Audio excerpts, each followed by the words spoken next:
모든 분들을 주님의 이름으로 환영하고 축복합니다. 우리 옆에 계신 분들에게 잘 오셨습니다. 이렇게 한번 인사해 주시겠습니까? 잘 오셨습니다. 주님의 이름으로 환영하고 축복합니다.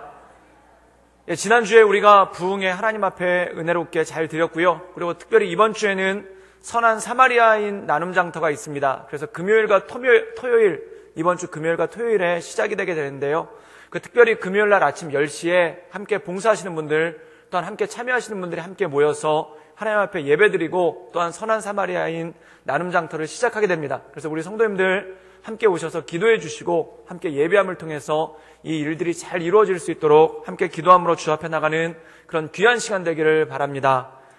오늘 저는 살아남으라라는 제목을 가지고 함께 하나님의 말씀을 나누기를 원합니다. 그 미국의 굉장히 저명한 목사님 중에 한 분이 이러한 자서전을 쓴 적이 있습니다. 그 자서전의 내용에 보면은 어떤 내용이 있냐면, 함께 교회를 개척해서 일궈온 핵심 리더들이 나를 비난하며 교회를 떠나던 그 아픈 시절, 나는 밤마다 거실에 카펫을 쥐어뜯으며 통곡하고 울었다. 가슴이 타버리는 것 같았고 잠이 오지 않았다. 피를 토하는 듯 하나님께 기도하고 울부짖었다. 모든 것을 다 그만둬버리고 떠나고 싶었다. 정말 힘들었다. 라는 그러한 글을 자기 자서전에 남긴 분이 있습니다. 이분이 누구냐면은 미국의 윌로우 크릭 교회의 빌 하이벨스 목사님이 자기 자서전 중에 이 일부를 그 안에 쓰고 있죠.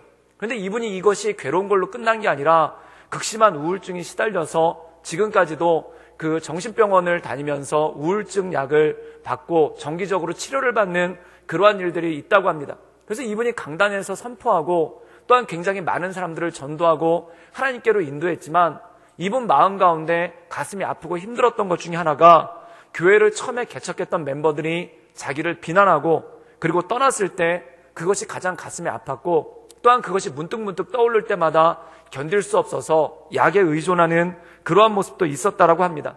근데 이걸 보면서 한 가지 느낀 것이 뭐냐면, 참 어떻게 보면은 굉장히 하나님께 귀하게 쓰임받고 또한 많은 사람들에게 선한 영향력을 미치는 목사님들이라 하더라도 그들 마음 가운데 나름대로의 아픔이 있고 또한 고통이 있고 어려움이 있더라는 것입니다. 사랑하는 여러분, 사람은 겉보기만으로는 절대 알 수가 없습니다. 그 사람이 웃고 있다고 해서 진짜 속마음이 웃는 것이 아닐 때가 있고, 또한 겉보기에 누구나 부러워할 만큼 성공적인 삶을 살고 있다고 해도 그 속사람은 어떤지 아무도 모르는 그러한 것들이 굉장히 많을 때가 있기 때문에 그렇다는 것입니다. 우리가 종종 깜짝 놀라는 것 중에 하나가 사회 저명 인사나 그리고 나름대로 꽤 사회에서 유명하고 인정받고 또한 굉장히 즐거운 모습으로 사는 것처럼 보여지는 그러한 연예인들이 자살을 했다는 소식을 접할 때 깜짝 놀라는 일이 있습니다. 텔레비전을 보면은 세상 누구와도 부러울 것이 없어 보이고, 또한 텔레비전을 보면은 화목한 가정생활을 하는 것처럼 보여지는 그러한 사람들인데, 그 마음 가운데 있는 극심한 고통과 외로움을 견디지 못해서 스스로 목숨을 끊고 극단적인 선택을 하는 그러한 모습이 그 안에 있는 것을 볼 때가 있다라는 것이죠. 그래서 사람들이 흔히 착각하는 것 중에 하나가 뭐냐면은, 나는 굉장히 힘든데 저 사람은 참 쉽게 사는 것 같다. 나는 굉장히 어렵게 사는데 저 사람은 참 편안하게 사는 것 같다라는 그러한 마음을 가질 때가 있다라는 것입니다. 그러나 사랑하는 여러분, 사람 사는 것은 거의 다 비슷합니다. 모든 사람들에게 다 고통이 있고 또한 모든 사람들에게 나름대로 말할 수 없는 사정이라는 것이 있다라는 것입니다. 차라리 사람들 앞에서 내가 이런 어려움이 있습니다, 또한 내가 이런 문제가 있습니다 라고 말할 수 있는 사람이라면 굉장히 건강한 사람입니다. 또한 굉장히 자존감도 좋은 사람이죠. 그런데 어떤 사람은 그것을 말할 수가 없어서 마음 가운데 그냥 썩고만 있는, 마음이 정말 말 그대로 우리가 속이 상한다라고 하지 않습니까? 정말 속이 아무도 모르게 썩고 있는 것 같은 그러한 느낌을 받을 때가 굉장히 많다라는 것이죠. 그래서 우리가 이 세상을 살아갈 때 누군가를 바라보면서 쉽게 판단하지 말아야 될 것은 뭐냐면, 그 사람도 그 사람 나름대로의 사정이 있다, 또한 그 사람도 그 사람 나름대로의 아픔이 있다는 것을 인정하며 갈 필요가 있다는 것입니다. 그런데 우리가 성경에 보면은 한 가지 놀라운 것이 있습니다. 모든 사람에게는 다 아픔이 있고 또한 모든 사람에게는 나름의 고민이 있고 모든 사람에게는 나름의 근심이 있다는 것입니다. 그런데 신앙의 사람들, 믿음의 사람들은 그것을 어떻게 이겨나가고 또한 그것 가운데 어떻게 극복해 나가는가, 이것을 보는 것이 굉장히 중요한 일이라는 것이죠. 많은 사람들한테 근심이 있다는 것은 이런 것입니다. 요즘에 다음 달에 수능이 있는데 이 고등학생들은 수학 능력 시험만 보면은 인생의 모든 것이 풀리는 것 같은 그러한 느낌을 받습니다. 근데 대학에 입학한다고 해서, 또한 설사 자기가 원하는 대학에 입학한다고 해서 인생의 모든 문제가 풀리는가? 그렇지 않죠. 첩첩이 산중 같은 그러한 것들이 있고, 또한 파도 하나가 지나가면은 또 그 다음 파도가 몰려오는 것 같은 그러한 모습을 가지고 나가는 것이 사람의 인생이고 사람의 모습이라는 것입니다. 근데 우리가 성경의 인물들을 보면은 어떤 큰 고난 하나를 끝내고 그들의 인생이 끝나는 것이 아니라, 또한 어떤 큰 장벽 하나를 넘어서고 그들의 인생이 쫙 풀리는 게 아니라, 그들의 인생 가운데도 끊임없는 파도, 때로는 작은 파도, 때로는 큰 파도가 끊임없이 몰려오고 그것 가운데 기도하며 엎드리는 그러한 모습들이 있는 것을 볼 때가 있다라는 것이죠. 그래서 어떤 분은 사람의 인생에 대해서 뭐라고 얘기하냐면 도전이다. 즉 세상이 끊임없이 도전해 오는데 그 도전에 대해서 어떻게 응전하느냐가 그 사람의 인생을 결정한다라는 그러한 말을 하게 되는 것을 보게 됩니다. 우리가 성경에 보면은 가장 많은 도전을 받았던 사람 중에 하나가 누구냐면 바로 느헤미야입니다. 이 느헤미야라는 사람은 원래는 수상궁에서 아닥사스다 왕 곁에서 그를 보좌하고 그 다음에 그 옆에서 술 맡은 관원으로 관직에 있던 사람이죠. 그런데 그 마음 가운데 사명감이 생겨서 예루살렘 성벽을 재건하기 위해서 그 수상궁을 떠나서 그 페르시아의 수도였던 그 수상궁을 떠나서 예루살렘으로 돌아오게 됩니다. 근데 예루살렘으로 돌아오고 난 다음에 끊임없는 도전의 연속이고 끊임없는 풍파가 그의 인생 가운데 있는 것을 보게 되죠. 이 예루살렘 성벽을 재건한다는 것만으로도 쉽지가 않은 일인데 계속해서 방해가 있는 것입니다.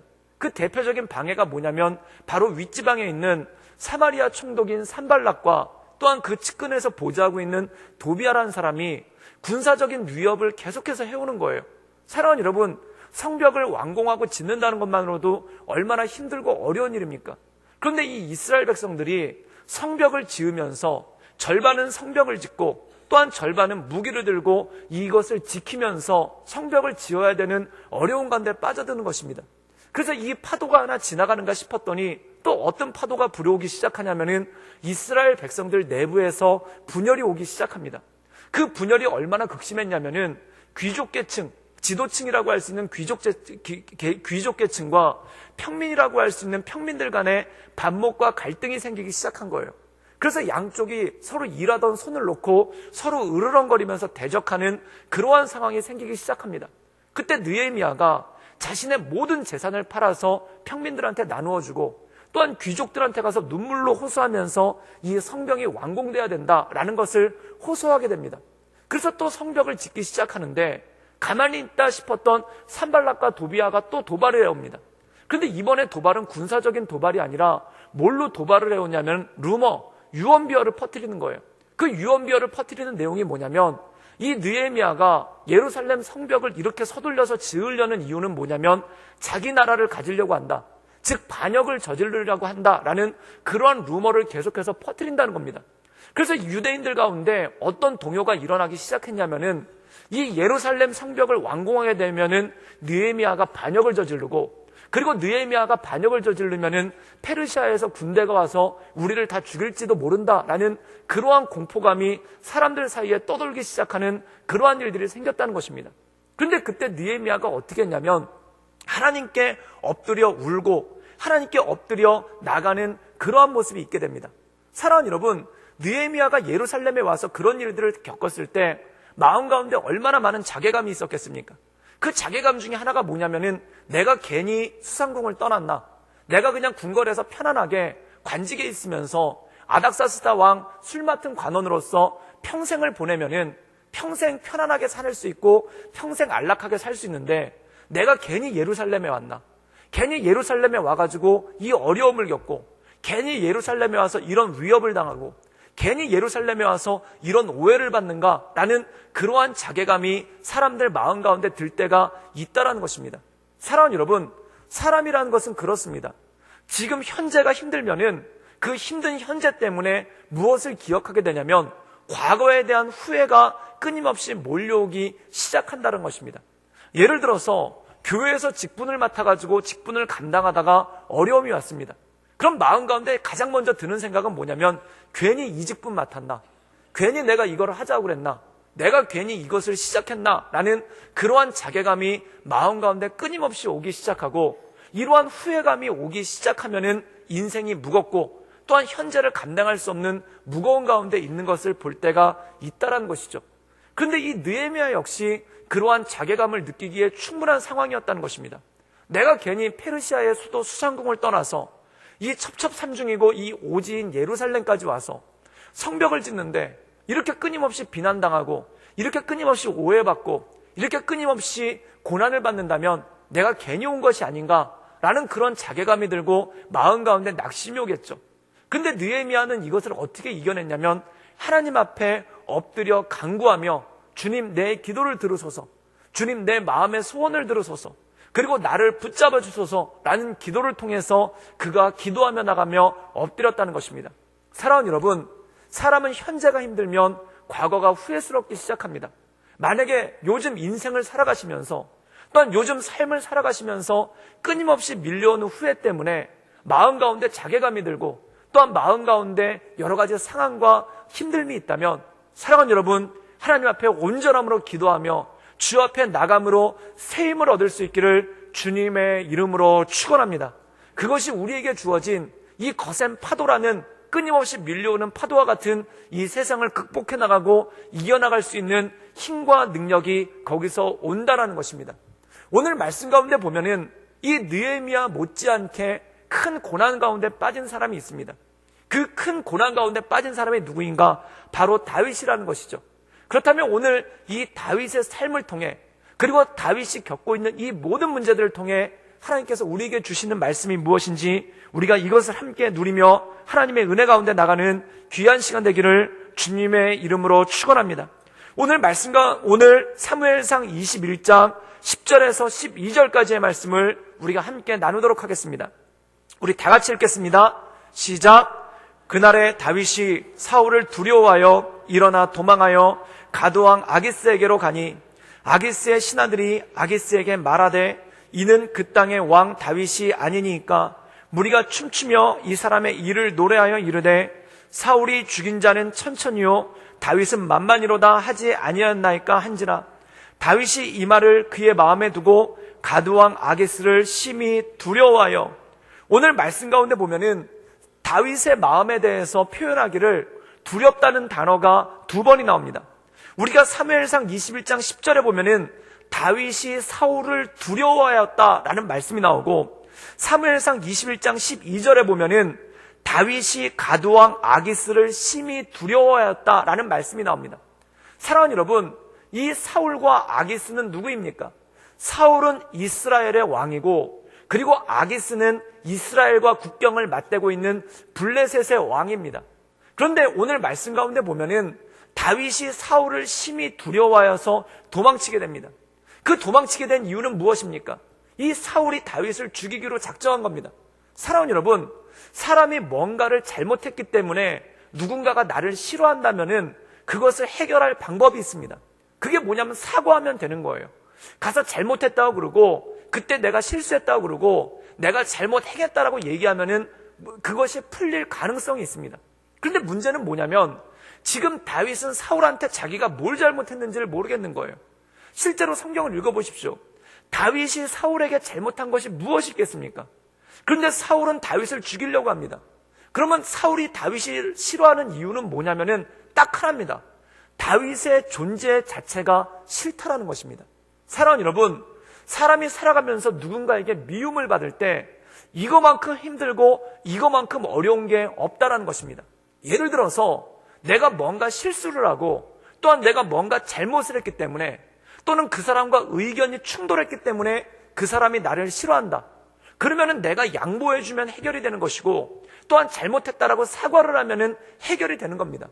그런데 아무 잘못도 한 것 같지가 않은데 그냥 싫은 사람이 있는 거예요. 이 베니스의 상인이라는 셰익스피어의 소설이 있는데 거기 보면 이런 말이 나옵니다. 이 유대인 샤일록이라는 사람이 안토니오라는 이 베니스 사람을 죽이려고 하는 거예요. 그러니까 왜 죽이려고 하는지 재판관이 물어봅니다. 당신은 도대체 왜 저 안토니오라는 사람을 죽이고 싶어 합니까? 라고 하는데 이 샤일록이라는 사람이 참 잔인한 말을 해요. 그 말이 뭐냐면 사람이 사람 미워하는데 이유가 있습니까?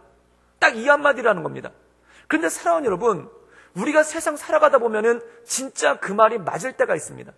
이유 없이 누군가를 미워할 때가 있고, 이유 없이 누군가를 싫어할 때가 있고, 또한 이유 없이 미움을 받을 때가 있다라는 것입니다.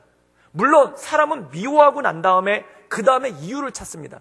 그 사람은 이게 싫고 저게 싫고 요게 싫다라고 얘기합니다.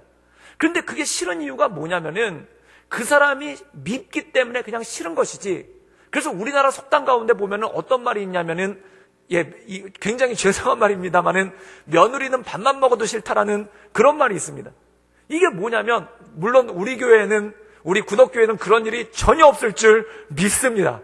옛날에 우리나라 한민족이 한이 많고 상처가 많아가지고 그런 거예요. 그래서 어떤 말이 있냐면, 딸은 잠자는 모습만 보아도 이쁘고 며느리는 밥 먹는 모습만 보아도 밉다라는 말이 있습니다. 이게 뭐냐면은 그냥 이유가 없는 겁니다. 아무 이유가 없이 싫고 아무 이유가 없이 미운 거예요. 그런데 사울이 다윗을 미워하는데, 사울이 다윗을 싫어하는데 이유가 없다는 겁니다. 그럼 이 입장에서 다윗은 참 황당한 거예요. 내가 뭘 잘못했나? 내가 뭘 실수했나? 그런데 일단 확실한 건 사울이 다윗을 죽도록 미워한다는 겁니다. 세상에 죽도록 미워하는데 이거만큼 두려운 일이 어디 있겠습니까? 그리고 이 사람이 나와 비등비등한 사람도 아니고 나라의 모든 실권을 가지고 있고 사람을 죽이고 살리고도 할 수 있는 왕이 자기를 미워한다면 이거만큼 힘들고 어려운 일이 어디 있겠습니까? 또한 이 왕 옆에서 왕에게 잘 보이려고 하는 사람들이 다윗을 더불어 같이 미워하는 거예요. 사랑하는 여러분, 세상에 참 힘든 일이 이겁니다. 어떤 사람이 나를 미워하는 것뿐만 아니라 그 사람 주변에 있는 사람도 같이 미워하는 거예요. 이거만큼 힘들고 이거만큼 어려운 것이 어디 있겠습니까? 한마디로 얘기해서 사울은 이스라엘의 왕입니다. 그런데 왕이 다윗을 미워한다는 것은 무슨 뜻이냐면, 이스라엘 나라 전체가 다윗을 미워하고 이스라엘 나라 전체가 다윗을 싫어하는 것과 똑같다라는 것입니다.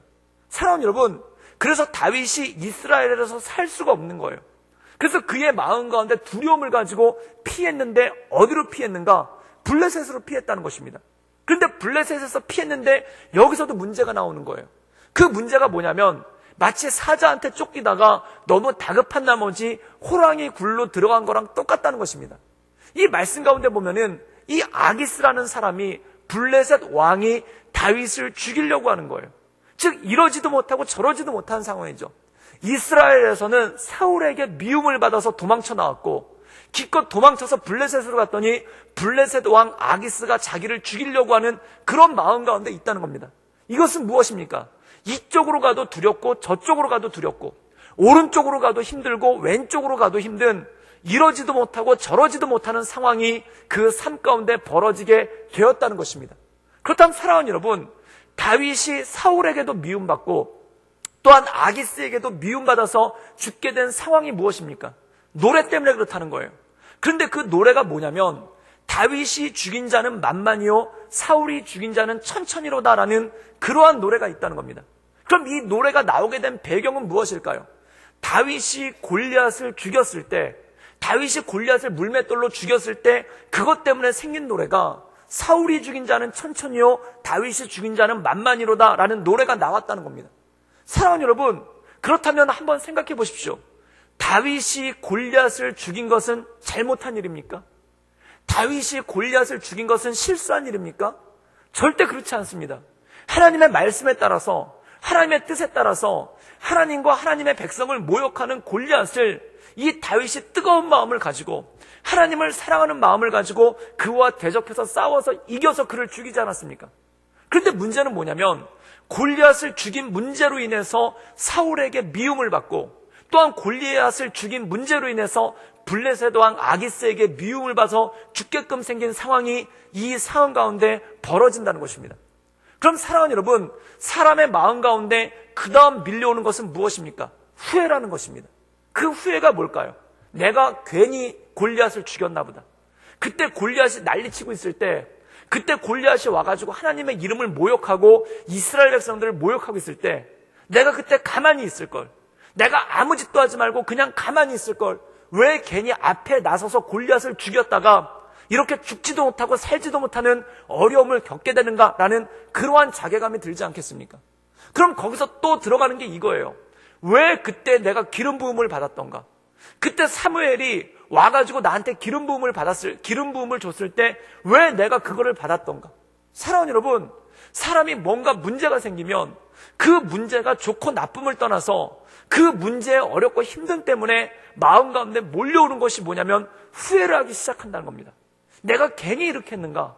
내가 괜히 이 일을 시작했는가? 내가 괜히 이 일을 하기 시작했는가? 이 후회가 그 마음 가운데 몰려오기 시작한다는 것이죠. 제가 베트남에 있었을 때 굉장히 힘들고 어려운 일 중에 하나가 뭐냐면은 여러 가지 일들이 있었지만 그 중에 하나가 뭐냐면 경찰서에 갔다 오면은 마음이 참 힘들어요. 짧게는 3시간, 길게는 7시간. 뭘 잘못해서 갔다 온 것도 아닙니다. 제가 하다못해 무슨 무단횡단을 했다든지 교통위반이라도 한번 해서 잡혀갔다 오면은 말도 안 해요. 근데 예배드렸다고, 설교했다고, 그리고 성도들과 함께 모여서 예배드렸다고 그게 이유가 돼서 잡혀가가지고 거기서 벌금 내고 거기서 반성문을 계속해서 쓰고 오는 거예요. 그럼 그거 한번 쓰고 오면은 마음이 힘들어요. 또 한 번은 어떤 얘기를 받았었냐면은 갔는데 거기 꽤 높은 사람이 왔어요. 그 높은 사람이 왔는데 높은 사람이 누구냐면은 출입국 관리소에 있는 사람이고 거기서 종교를 담당하는 사람이에요. 이 출입국 관리소에서 사람이 나오면은 이거는 둘 중 하나입니다. 추방입니다. 그 자리에서 여권 달라고 하면은 바로 추방되는 거고, 거기서 여권 달라고 하면은 뭐라고 얘기를 하냐면 여권을 받은 다음에 일주일 후에 공항에서 봅시다. 그러면 그건 실질적으로는 추방인 거예요. 그럼 마음이 힘들고 마음이 어렵죠. 그런데 출입국관리소 이민성 직원이 와가지고 그 사람이 저한테 대해서 얘기를 하는데 뭐라고 얘기하냐면 설교를 하지 말라는 거예요. 앞으로 목사한테 설교하지 말라고 그러면은 그것만큼 힘들고 그것만큼 어려운 일이 어디 있겠습니까? 앞으로 설교를 하지 말고 만약에 설교를 하다 적발될 시 당신은 우리나라에 영원히 머무를 수가 없다라는 그런 얘기를 하고 온 거예요. 그게 7시간 동안 조사를 받고 난 다음에 마지막으로 그 사람 앞에서 경고를 받고 그 경고성 한 거에 대해서 예라고 대답을 하라고 카메라를 들이대고 그 다음에 거기다가 제 서명을 갖다 놓는 종이를 갖다 놓고 앞으로 설교할 시 이 베트남에서 어떤 일을 당해도 그 모든 것은 당신의 책임입니다라는 그러한 종이를 갖다 놓고 서명을 하라는 거예요. 마음이 힘들고 마음이 얼마나 어렵습니까? 그러고 난 다음에 그런 일을 겪고 난 다음에 들어오니까 그 다음에 자괴감이 들기 시작하는 거예요. 내가 무엇 때문에 여기 와가지고 이렇게 교회를 개척했던가? 내가 무엇 때문에 여기 와가지고 이렇게 열심히 사역했던가? 내가 무엇 때문에 여기 나라도 맞지 않고 기후도 맞지 않고 그리고 여러 가지로 힘든 이 나라에 와가지고 이것 때문에 힘들어했던가? 그 당시 저희 딸은 와가지고 풍토병 같은 게 걸려서 몸에 열이 나는데 몸에 40도까지 열이 나는데 그 열이 떨어지질 않아서 한 달 내내 고생을 하고 그래서 결국 베트남에 있는 병원에서 그걸 치료를 못해서 한국에 나가서 거의 2달 가까이 병원 치료를 받다가 돌아왔던 적도 있는 거예요. 그리고 우리 가족들한테 여러 가지 일들, 몸이 아픈 것과 또한 여러 가지 질병들이 발생하는 것, 그런 것들을 감수하고 거기서 사역을 감당하고 있는데 이 결과가 설교하지 말아라, 전도하지 말아라, 예배드리지 말아라 이런 결과로 왔던가? 그럼 거기에서 왔었을 때 마음 가운데 자괴감이 엄청나게 드는 겁니다. 내가 여기를 왜 왔던가? 그때 딱 기억이 나는 게 뭐냐면은 그 전화 왔었을 때 교회에서 베트남으로 가라고 전화 왔었을 때 그때 싫다고 그럴 걸. 그때 5월 5일 날 전화 왔거든요. 그리고 6월 3일 날 나왔어요. 교회가 굉장히 빠릅니다. 그래서 5월 5일 날 집에 있는데 전화 와가지고 목사님이 전화를 하셔가지고 베트남에 가지 않겠느냐고. 그때 내가 그때 안 간다고 할 걸. 내 죽어도 못 간다고 그럴 걸. 그때 왜 간다고 그랬을까? 그 순간이 후회가 되기 시작하다가 또 언제가 후회가 시작되냐면은 이거 목회 괜히 시작했나? 괜히 내가 목회를 시작해가지고 이렇게 힘든 일들을 겪나? 그 다음에 점점점 나가니까 그때 그냥 신학교 가지 말 걸 괜히 갔나? 그 자괴감과 후회가 마음 가운데 물밀듯이 몰려오기 시작하는 거예요. 사랑하는 여러분, 그럼 사람은 어떻게 되는가? 내 현재가 흔들리기 시작합니다. 사람은 내 현재가 후회로울 때, 내 현재가 힘들 때 그때 과거, 지금의 현재를 잊게 한 과거의 선택들을 하나씩 후회하게 되는 거죠. 그것과 마찬가지라는 겁니다. 마찬가지로 그때 왜 내가 그걸 선택했을까? 그때 왜 내가 그걸 결정했을까? 이런 후회가 마음 가운데 오기 시작한다는 겁니다. 그런데 사랑하는 여러분, 중요한 게 있습니다. 그것을 선택했을 때 하나님의 인도하심이 있었고 또한 그것을 선택했을 때 하나님께서 주신 마음이 있었기 때문에 한 거예요. 그런데 그 선택을 후회하고 그 상황을 후회하게 되면 어떤 일이 생기냐면은 하나님의 인도하심까지도 흔들리는 그러한 모습이 마음 가운데 오기 시작하는 거죠. 사랑하는 여러분, 그럼 이럴 때 어떻게 해야 되는가? 하나님께 엎드려 느헤미야처럼 하나님께 엎드려 간구하며 주 앞에 나갈 수 있기를 주님의 이름으로 축원합니다. 마음 가운데 힘들고 마음 가운데 짐이 오기 시작할 때 이것을 이기고 나갈 수 있는 힘과 능력이 그 안에 오기 시작한다는 것이죠. 그렇다면 다윗은 이러한 상황에 대해서 이스라엘에서도 두렵고 블레셋에서도 두려운 이 상황 가운데 어떻게 이것을 이겨나갔는지가 오늘 말씀 가운데 잘 나와 있다는 것입니다. 우리 사무엘상 21장 13절에서 15절까지의 말씀을 함께 읽도록 하겠습니다. 우리 다 같이 읽겠습니다. 시작. 그들 앞에서 그의 행동이 변하여 미친 체하고 대문짝에 그적거리며 침을 수염에 흘리매 아기스가 그의 신하에게 이르되 너희도 보거니와 이 사람이 미치광이로다. 어찌하여 그를 내게로 데려왔느냐? 내게 미치광이가 부족하여 너희가 이자를 데려다가 내 앞에서 미친 짓을 하게 하느냐? 이자가 어찌 내 집에 들어오겠느냐 하니라. 오늘 말씀 가운데 보면은 다윗이 어떻게 하는가? 미친 채를 합니다. 그 미친 채가 뭐냐면은 침을 흘리고 행동이 변했다는 겁니다. 멀쩡한 모습으로 있는 게 아니라 깔깔깔 웃기도 하고 울기도 하고 미친 채하고 대문짝에다가 몸을 비적거리고 그리고 수염에 침을 흘려서 누가 보기에도 혐오스럽게 또한 누가 보기에도 미친 사람처럼 그렇게 행동했다는 겁니다. 사랑하는 여러분, 이 장면을 볼 때 저는 참 다윗의 심정이 어떤 심정일까? 다윗의 마음이 어떤 마음일까? 이 마음을 참 많이 깊이 느끼게 됐어요. 그런데 여기 한 가지 분명한 게 있습니다. 그건 뭐냐면 살아남기 위해서 최선을 다하는 것이 바로 다윗의 모습이라는 것입니다. 사랑하는 여러분, 사람은 현실이 힘들 때 이래도 힘들고 저래도 힘들면 사람은 꿈꾸는 게 있습니다. 그게 뭐냐면 죽음을 꿈꿉니다. 또한 사람은 이래도 힘들고 저래도 힘들면은 지금 현실에서 뭔가 도피하고 싶고 또한 지금 현실에서 떠나고 싶은 그러한 마음이 마음 가운데 들기 시작한다는 것입니다. 이 산에서 얼어 죽는 사람들이 그런 얘기들을 참 많이 합니다. 이 스탈린그라드 2차 세계대전 때 스탈린그라드에서 수많은 독일군들이 얼어 죽었는데 그 얼어 죽은 사람의 얼어 죽기 직전까지 갔던 사람의 수기를 보면은 이런 글이 있어요. 그게 뭐냐면 끊임없이 하얀 눈이 펼쳐져 있는 평원을 걷는데 어느 날 이 평원을 걷다가 바닥에 깔려있는 이 눈이 솜이불처럼 보이기 시작했다는 거예요. 그러면서 마음 가운데 어떤 강력한 유혹이 들기 시작하냐면 저 솜이불에 엎드리면은 굉장히 따뜻할 텐데 저 솜이불을 덮으면은 굉장히 따뜻할 텐데 그래서 그 길을 걷었던 수많은 독일 군들 중에 어떤 일이 벌어지냐면 그 눈밭에 누워가지고 그 눈을 몸에다 덮다가 얼어 죽는 사람들이 굉장히 많이 발생했다는 거예요. 이것이 무엇입니까? 하나의 착각 현상이 생기는 거예요. 그게 뭐냐면 지금 살고 있는 게 너무 힘드니까 지금 살아가고 있는 게 너무 힘드니까 죽으면 편해지지 않을까. 그래서 어떤 분은 그런 얘기를 하더라고요. 세상에서 제일 편한 것이 관뚜껑이지 않을까. 관에 누우면 세상에서 제일 편하지 않을까. 이런 생각까지 들기 시작한다는 거예요. 또한 밤에 침대에서 자다가 이대로 영원히 깨어나지 않으면 그게 제일 행복하지 않을까. 그런 생각까지도 들기 시작한다는 겁니다. 사랑하는 여러분, 사람이 현실이 너무 힘들고 현실이 너무 막막하면은 어떤 일을 하기 시작하냐면은 이상한 것들을 동경하기 시작합니다. 그래서 어떤 사람은 죽음을 동경하기도 하고 또한 어떤 사람들은 약물류, 마약이라든지 또는 술과 같은 것을 동경하기 시작하고 또한 어떤 사람은 아예 정신을 놔버리는 그러한 사람이 있죠. 그런데 오늘 말씀 가운데 보면은 이 다윗이 미친 척을 했다는 겁니다. 그럼 여러분 중요한 게 있습니다. 다윗이 왜 미친 척을 했을까요? 이유는 딱 하나입니다. 살기 위해서 미친 척을 했다는 것입니다. 어떻게든 살아남기 위해서, 어떻게든 살기 위해서 그가 미친 척을 했다는 겁니다. 그럼 어떤 사람들은 이렇게 생각할 때가 있습니다. 이래도 죽을 지경이고 저래도 죽을 지경인데 이렇게 살아서 뭐하나. 그래서 우리나라 말 중에 이런 말이 있지 않습니까? 앓느니 죽는다라는 말이 있지 않습니까? 사랑하는 여러분, 앓더라도 죽지 않기를 주님의 이름으로 축원합니다. 끝까지 사십시오. 끝까지 붙잡고 끝까지 나가고 끝까지 나갈 수 있기를 주님의 이름으로 축원합니다. 지금 다윗이 많은 사람들이 보면 그럴 거예요. 이렇게 살아서 뭐 할 것인가? 이런 식으로 살아서 뭐 할 것인가?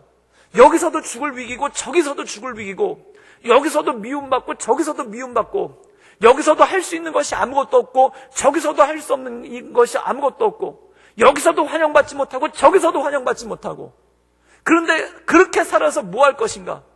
그런데 오늘 말씀 가운데 보면은 이 다윗이 살려고 몸부림치더라는 것입니다. 그런데 사랑하는 여러분, 여기서 다윗이 살려고 몸부림치는 이유가 무엇입니까? 자기의 인생이 구차해서 자기의 인생이 생명줄을 어떻게든 잡으려고 가는 게 아니라는 것입니다. 바로 그것은 무엇인가? 하나님의 약속을 믿고 하나님의 말씀 가운데 살아가는 능력이 그 안에 있는 줄 믿습니다. 이 심경에 대해서 다윗이 시편에 고백한 것이 있어요.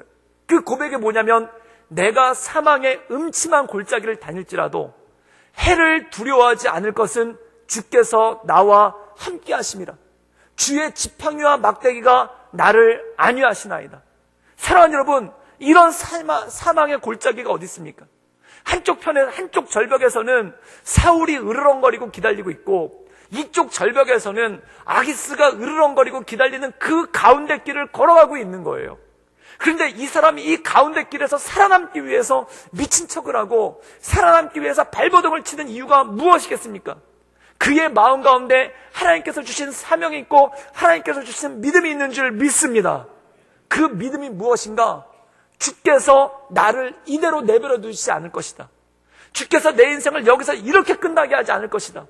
지금 진퇴양난, 앞으로 나갈 수도 없고 뒤로 물러설 수도 없는 이 막막한 상황 가운데 하나님께서 내 인생을 이대로 끝내버리시지는 않을 것이다라는 믿음이 그의 삶을 인도해 간 줄 믿습니다. 많은 분들이 이런 말들을 하십니다. 이렇게 살아서 뭐하나라는 그러한 자괴감 섞인 말들을 하십니다. 앞으로 나가도 길이 없고 뒤로 나가도 길이 없고, 이쪽으로 가도 미움받고 저쪽으로 가도 미움받고, 일로 가도 나를 환영해주는 사람이 없고 절로 가도 나를 환영해주는 사람이 없는데 이렇게 살아서 뭐하나라는 그러한 자괴감 섞인 말을 할 때가 있습니다. 사랑하는 여러분, 이쪽으로 가도 나를 환영해주는 사람이 없고 저쪽으로 가도 나를 환영해주는 사람이 없고, 일로 가도 길이 없고 절로 가도 길이 없을지라도 하나님 말씀 가운데 어깨를 펴고 당당히 사실 수 있기를 주님의 이름으로 축원합니다. 그 이유가 무엇인가? 다윗이 붙잡았던 것, 어디 가도 환영받지 못하고 어디 가도 인정받지 못하고 어디 가도 사랑받지 못했던 다윗이었지만, 그가 미치광이 짓을 하면서 살아남으려고 했던 이유는 뭐냐면, 그를 인도해 주시고 그를 붙잡아 주시는 하나님의 역사가 그의 삶 가운데 있는 줄 믿습니다. 그래서 그가 고백하는 것이 이것입니다. 내가 사망의 음침한 골짜기, 이 미움의 골짜기, 이 절망의 골짜기를 다닐지라도 내가 두려워하지 않는 것은, 내가 낙심하지 않는 것은, 내가 쓰러지지 않는 것은 주께서 나와 함께 하심이라. 주의 지팡이와 막대기가 나를 안위하시나이다. 이 믿음 가운데 경고에 서나가는 우리 모든 성도들 되기를 주님의 이름으로 축원합니다. 사람이 살아가면서 가장 견딜 수 없는 것 중에 하나가 뭐냐면 내려가는 것입니다. 인생이 기우는 거예요. 사람이 힘들고 어려워도 요것만 참으면 위로 올라간다, 요것만 참으면 한 단계 올라간다라고 생각하면은 아무리 어렵고 힘들어도 그것을 능히 견뎌낼 수가 있습니다. 그런데 사람이 언제 어려운가? 아무리 버티고 아무리 노력하고 아무리 애써도 계속 미끄럼질 치고 있다, 계속 밑으로 내려가고 있다, 이러면 견디기가 힘든 거예요. 어떤 분이 그런 얘기를 하시더라고요. 세상에서 견디기 힘든 것 딱 두 가지가 있는데, 첫 번째가 아파트 줄여가는 것이고 두 번째가 자동차 줄여가는 거래요. 그것만큼 슬프고 그것만큼 어려운 게 없다는 거예요. 사랑하는 여러분, 지금 밥을 굶고 있어도, 지금 하루에 잠을 못 자면서 일을 하고 있어도 요것만 조금 참으면은 아파트 평수가 커진다, 그럼 견딜만 합니다. 그런데 지금 잠 못 자고 있고 지금 최선을 다해서 일하고 있는데 내 아파트 평수가 계속해서 작아지고 있다라면은 이거만큼 힘들고 이거만큼 어려운 일이 어디 있겠습니까? 사람의 인생 가운데 가장 어려운 게 뭐냐면, 아무리 애쓰고 노력해도 내리막길을 걷고 있다라는 느낌을 받을 때 그거만큼 힘들고 어려운 것이 없더라는 것입니다. 그런데 사랑하는 여러분, 지금 다윗이 그런 거예요.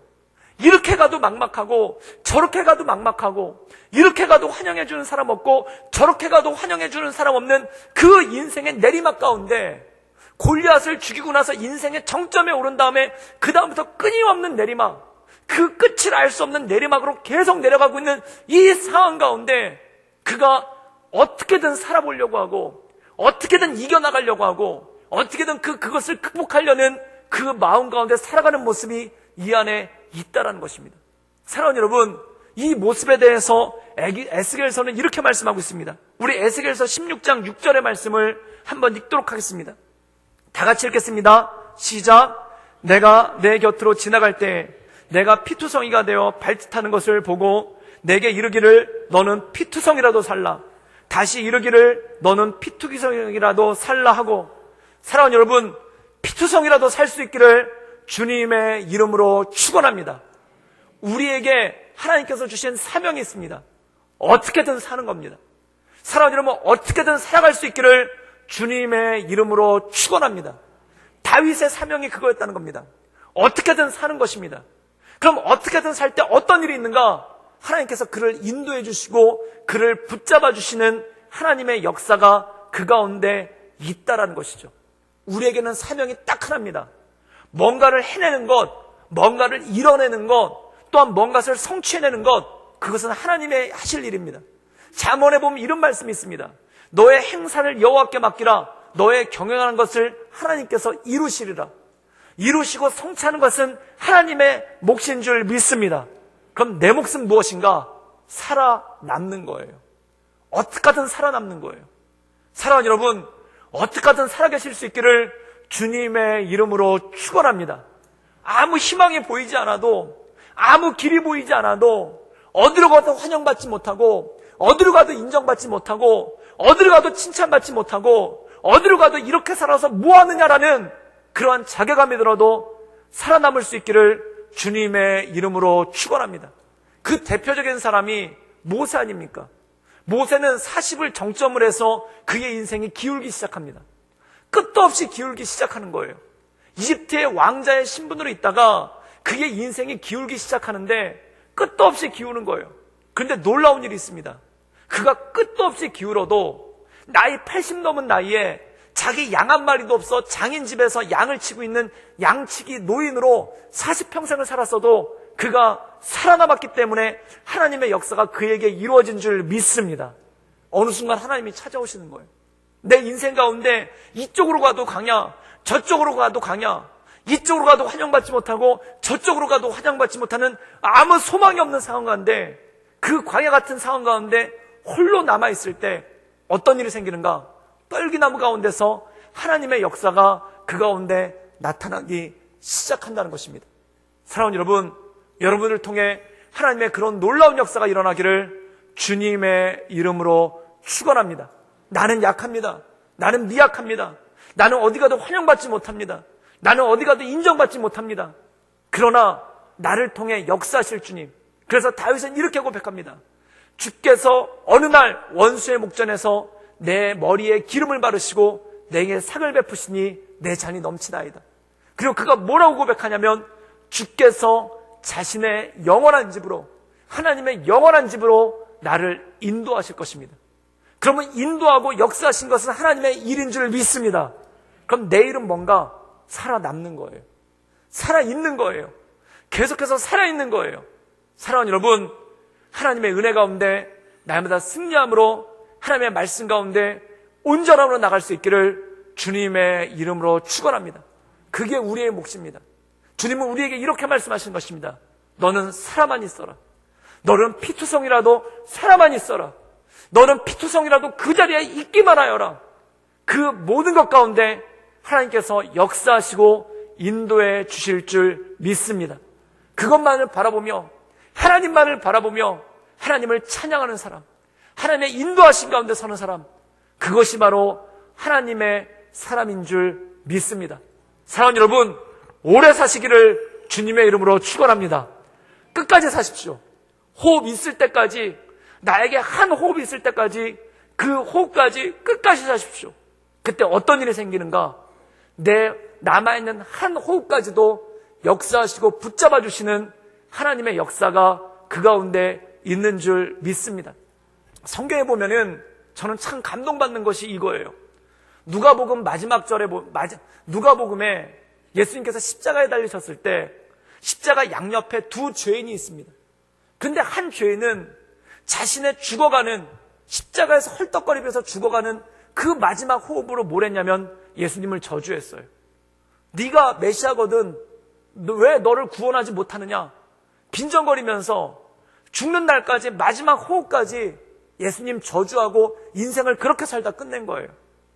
여러분, 십자가에 달려 죽을 정도의 죄인이면 얼마나 극악무도한 죄인이었겠습니까?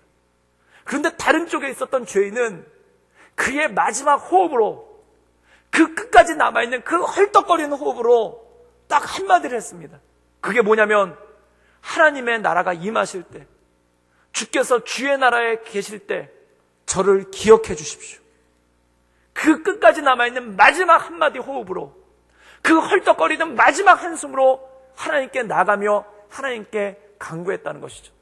저는 우리 삶 가운데 마지막 한 호흡이 있다면, 마지막 한 숨이 있다면 그것까지도 하나님께 영광 올려드리며 그 한 호흡 한 호흡 하나님의 은혜 가운데 살아갈 수 있기를 주님의 이름으로 축원합니다.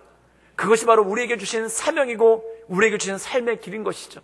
이 시간 함께 우리 하나님께 기도하며 나가기를 원합니다. 함께 기도하며 나가기 원하는 것은, 하나님, 내가 끝까지 살겠습니다. 내가 끝까지 최선을 다해 살겠습니다.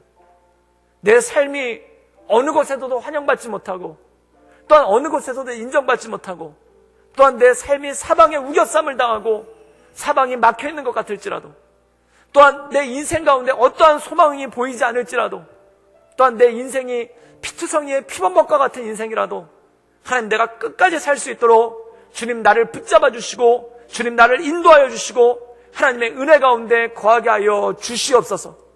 하나님, 내가 지금 아프고 힘들지라도 끝까지 살아가게 하여 주시옵소서.